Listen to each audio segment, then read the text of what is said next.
Vadodara MS university में शिव मंदिर के पास नमाज अदा करने का वीडियो वायरल हुआ। यूनिवर्सिटी प्रशासन ने लिया गंभीरता से मामला। यूनिवर्सिटी में नमाज पढ़ने की वीडियो की क्या है अंदर की बात, देखते हैं स्पेशल रिपोर्ट। वडोदरा के एमएस यूनिवर्सिटी में एक बार फिर नमाज पढ़ने का वीडियो सोशल मीडिया में वायरल हो गया है। एक बार फिर महाराजा सर सयाजीराव गायकवाड़ यूनिवर्सिटी में नमाज पढ़ने का वीडियो सामने आया। हालांकि जीएसटीवी न्यूज वायरल वीडियो की पुष्टि नहीं करता। विद्या के धाम में कॉमर्स फैकल्टी के पास शिव मंदिर के पास कुछ लोग सार्वजनिक रूप से नमाज अदा करते वीडियो में दिख रहे हैं। इस मामले में यूनिवर्सिटी प्रशासन ने इस घटना को गंभीरता से लिया है। वीडियो में देखा जा सकता है कि वडोदरा की एमएस यूनिवर्सिटी के सामने कुछ लोग बिना किसी रोक टोक के अपनी धार्मिक गतिविधियों कर रहे हैं। वीडियो वायरल होते ही हिंदू संगठन आक्रोशित हो गए और कार्यवाही की मांग की, तो दूसरी ओर शिवसेना नेता ने विधर्मियों की गतिविधियों को एक साजिश के समान बताया और मांग की कि नमाज पढ़ने वाले छात्रों के खिलाफ पुलिस में शिकायत दर्ज की जाए। धर्म और शिक्षा एक दूसरे के पर्याय है, लेकिन जब बात शिक्षा के मंदिर की आती है तो यहाँ शिक्षा नीति ही सर्वोपरि है। लेकिन जब शिक्षा के साथ धर्म जुड़ जाता है तो विवाद पैदा हो जाता है। ऐसे ही विवाद का शिकार हो रही है वडोदरा की मशहूर एमएस यूनिवर्सिटी। पहले भी अधिकारियों को ऐसी घटनाएं देखने को मिली थी और उन्होंने सर्कुलर जारी कर नमाज पर रोक लगा दी थी। हालांकि सर्कुलर कब लागू होगा, इसे लेकर सवाल उठ रहे हैं। Bureau report, GSTV. सूचना एवं प्रसारण मंत्री अनुराग ठाकुर ने लेजेंडरी एक्ट्रेस वहीदा रहमान को दादा साहेब फाल्के अवार्ड दिए जाने का ऐलान किया है। वहीदा ने फिल्म प्यासा, कागज के फूल, चौदहवीं का चांद, गाइड जैसी फिल्म में दमदार काम किया।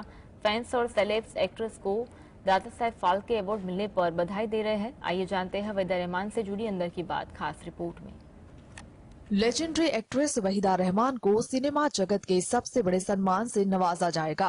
सूचना एवं प्रसारण मंत्री अनुराग ठाकुर ने एक्ट्रेस को दादा साहेब फाल्के अवार्ड देने जाने का ऐलान किया है। वहीदा अपने दौर की लीडिंग एक्ट्रेस रही है। फिल्म प्यासा, कागज के फूल, चौदहवीं का चांद, गाइड जैसी फिल्मों में उन्होंने काम किया। आइए जानते हैं वहीदा रहमान से जुड़ी अंदरूनी बातें अंदर की बात में। वहीदा रहमान एक्ट्रेस होने के साथ शानदार डांसर भी है। उन्होंने 5 दशक के करियर में 90 से ज्यादा फिल्मों में काम किया है। तमिल फिल्म अलीबाबा बुमचालिस थिरुदार गालुम से एक्ट्रेस ने बतौर डांसर अपना फिल्मी करियर शुरू किया था, लेकिन उनकी तेलुगु मूवी रोजलू माराई पहले रिलीज हुई। फिल्म मेकर गुरुदत्त संग वहीदा की जोड़ी सुपर हिट रही। दोनों ने रोमांटिक ड्रामा प्यासा, कागज के फूल, चौदहवीं का चांद, साहिब बीबी और गुलाम में स्क्रीन शेयर किया था। पर्दे पर रोमांस करना हो या कॉमेडी, हर रोल को वहीदा ने इतनी शिद्दत से निभाया कि फैंस आज भी उनके आइकॉनिक रोल्स की मिसाल देते हैं। वहीदा रहमान अपनी पर्सनल लाइफ पर बात करना पसंद नहीं करती। 1974 में शशि रेखी से उनकी शादी हुई थी। दोनों ने फिल्म शगुन में साथ काम किया था। इस शादी से उनके 2 बच्चे हुए। दोनों ही बच्चे राइटर है। 21 नवंबर 2000 को वहीदा के पति का निधन हुआ था। Bureau report, GSTV. में बीजेपी ने उम्मीदवारों की दूसरी लिस्ट जारी कर दी है। इस सूची में पार्टी ने 3 केंद्रीय मंत्रियों और 7 सांसदों को टिकट दिया है। हालांकि इसमें सिंधिया का नाम नहीं है। क्यों सिंधिया को टिकट मिलने पर कांग्रेस ने भाजपा पर कसा तंज, देखते हैं रिपोर्ट अंदर की बात में। मध्य प्रदेश विधानसभा चुनाव के लिए बीजेपी ने उम्मीदवारों के नाम की दूसरी लिस्ट जारी की है। इस लिस्ट में आधे दर्जन सांसद और केंद्रीय मंत्री सहित कुल 39 नाम है। बीजेपी के उम्मीदवारों की लिस्ट जारी करने पर कांग्रेस ने केंद्रीय मंत्री ज्योतिरादित्य सिंधिया और बीजेपी पर निशाना साधा है। कांग्रेस ने उम्मीदवारों की लिस्ट पर तंज कसते हुए कहा कि बीजेपी ने सरपंच पद के लिए भी कुछ लोगों को रिजर्व रखा है। श्रीमंत से श्रीअंत तक पार्टी के बड़े और कद्दावर नेताओं को भी टिकट देने पर कांग्रेस ने एक अन्य पोस्ट में कहा, हार को सामने देखकर रावण ने कुंभकर्ण, अहिरावण, मेघनाद सबको उतार दिया था। बस यही दूसरी लिस्ट में हुआ है। कांग्रेस बीजेपी के प्रदेश कार्य समिति के सदस्य डॉक्टर राजेश मिश्र के इस्तीफे को शेयर करते हुए कहा, दूसरी सूची आते ही इस्तीफों का दौर शुरू हो गया है। दूसरी लिस्ट में कुल 39 सीटों के लिए उम्मीदवारों के नाम शामिल है। इस लिस्ट को मिलाकर बीजेपी मध्य प्रदेश प्रदेश के 230 सीटों में से 78 पर उम्मीदवारों के नामों की घोषणा कर चुकी है। इसके अलावा पार्टी ने राष्ट्रीय महासचिव कैलाश विजयवर्गीय को इंदौर 1 विधानसभा सीट से उम्मीदवार बनाने का ऐलान किया है। Bureau report, GSTV।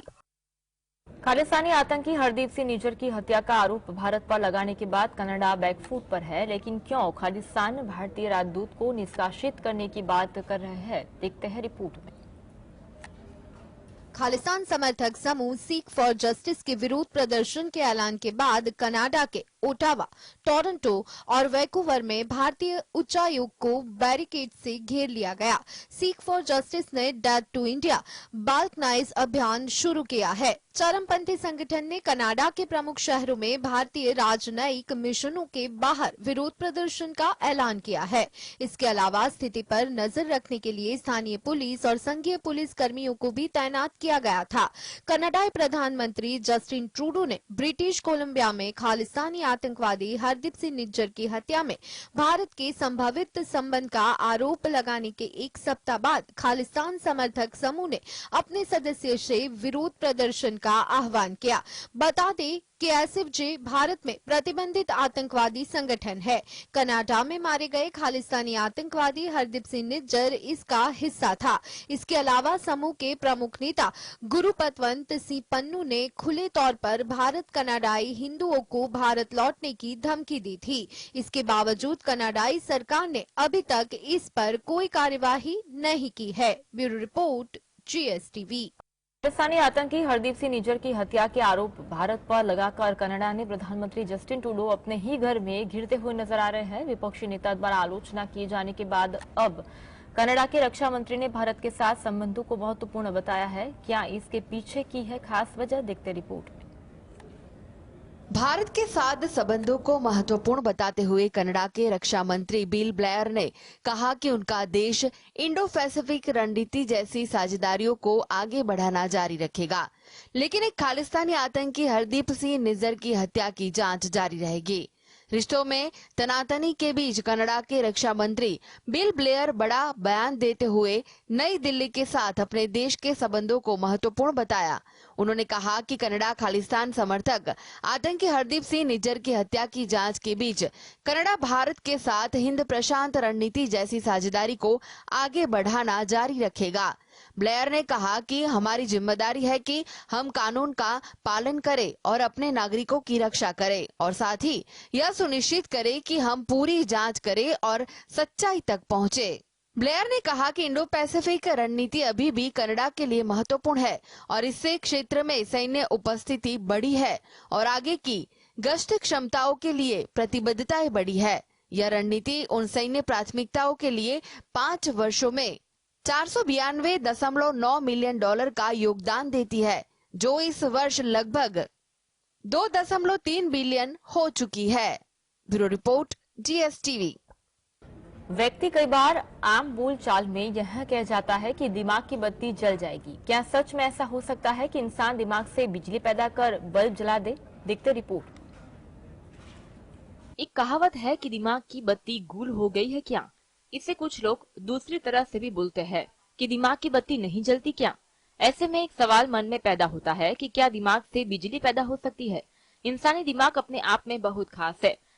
अगर इस सवाल का जवाब पूछा जाए कि क्या इंसान अपने दिमाग से जला देगा बत्ती, कई लोग सोच में पड़ जाएंगे। इंसानी दिमाग 10 से 23 वॉट के बराबर ऊर्जा पैदा करता है।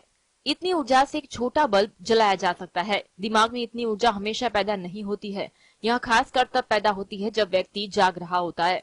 आपको यह जानकारी बहुत दिलचस्प लगेगी। कई लोग अभी तक इसके बारे में जानते भी नहीं होंगे कि इंसानी दिमाग में एक दिन में 50 से 70 हजार तक बिजली पैदा हो सकते हैं। अक्सर किसी को उबासी लेते देखकर हमें भी उबासी आ जाया करती है। इसका यह कारण है कि दिमाग में पाई जाने वाली नक्सली कोशिकाएं। ऐसे में ऑक्सीजन की ज्यादा मात्रा में आपूर्ति करने और शरीर से अतिरिक्त CO2 गैस को बाहर निकालने के लिए हमें जोर से उबासी आती है। Bureau report, GSTV।